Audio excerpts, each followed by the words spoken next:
SDG-11 BMTning 2030-yilgacha barqaror rivojlanish maqsadlaridan biri bo'lib, shaharlar va aholi punktlarini ekologik, ijtimoiy va iqtisodiy jihatdan barqaror rivojlantirishni ko'zda tutadi.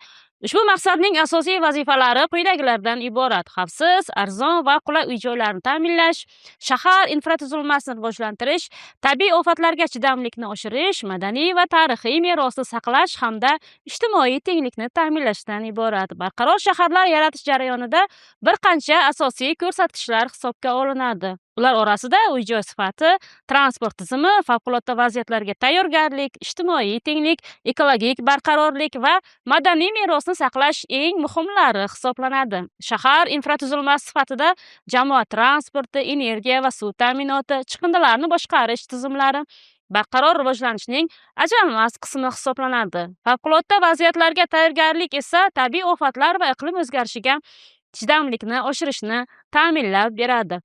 SDG-11ning ekologik jihatlari shahar havo sifati, yashil hududlar, energiya samaradorligi va chiqindilarni kamaytirish bilan bog'liq.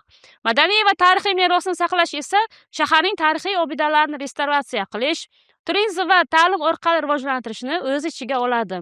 Ijtimoiy tenglik yo'nalishida ayollar, bolalar, nogironlar va zaif ijtimoiy guruhlar uchun teng imkoniyatlar yaratish muhim ahamiyatga ega. Termiz iqtisodiyot va servis universiteti o'z faoliyati orqali barqaror shaharlar va jamoalarni rivojlantirishga, ijtimoiy inklyuziya va ekologik muhitni yaxshilashga hissa qo'shmoqda. Bu tashabbuslar bevosita barqaror rivojlanish maqsadlariga mos keladi. Ta'lim va barqaror muhit yaratish universitet homiyligi bilan Oltinsoy tumanidagi Qaymoqli qishlog'ida 48-maktab binosi yangidan qurildi.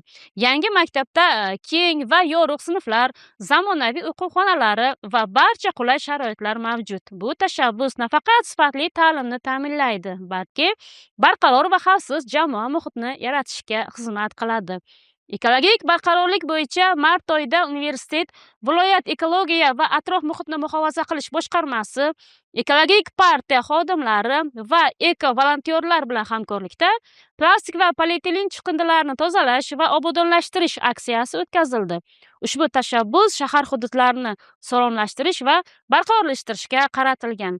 Ijtimoiy himoyaga muhtoj shaxslar uchun ko'mak 3-dekabr Xalqaro nogironlar kuni munosabati bilan universitet tomonidan Termiz shahridagi Bog' Shamol va Yulduz mahallasidagi 30 nafar ijtimoiy himoyaga muhtoj shaxslarning holidan xabar olindi va ularga oziq-ovqat mahsulotlari yetkazib berildi.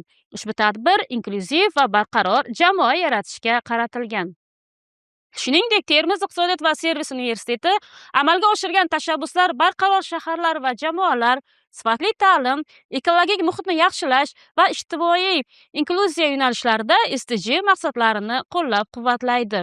Universitet nafaqat ilmiy va ta'lim sohasida, balki jamiyatning barqaror rivojlanishiga bevosita hissa qo'shuvchi muassasa sifatida faoliyat yuritmoqda.